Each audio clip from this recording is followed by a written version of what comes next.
Sarah Smith and I'm a horticulturist here at Rogers Gardens, and today I'm going to talk to you about our small space garden display. As we all know, here in Southern California, area is at a real premium, but having a small space like this doesn't mean you can't have a really beautiful garden. There's a couple of key elements that you want to keep in mind. First is furnitures. You want to make sure that whatever you pick has a really slim line to it, so that way your patio doesn't feel overcrowded or too heavy. But you want to pick something that has a really nice, interesting color, because that helps bring all the elements together. You also want to think about vertical gardening. You can do things like add a pot with a tall trellis behind it, or even a shepherd's hook that you can hanging baskets from, or a bird feeder, or you can even do a framed succulent box that you can add to the wall. That will really add a lot of depth and dimension to your area.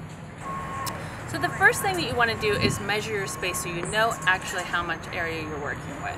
You also want to determine what kind of exposure you have. Does your area get a lot of sun, or is it mostly shaded? That's going to really determine what kind of plants you can use and be successful in your small garden.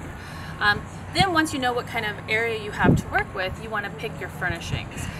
Once you do that, then you want to look for an area where you can add a nice cluster of pots. If you do a large cluster of pots, you can add a trellis behind it to add some height. You can also use a shepherd's hook and hang some hanging baskets.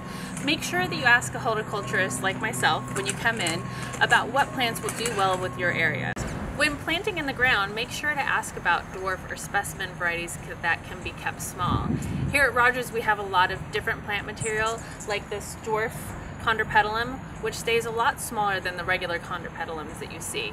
Also, dwarf kangaroo paw is very interesting and has a really gorgeous flower and really adds a great pop of color, but still stays small in your garden.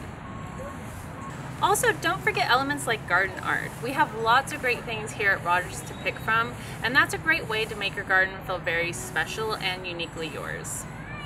I'm Sarah Smith, and thank you for viewing our small space garden.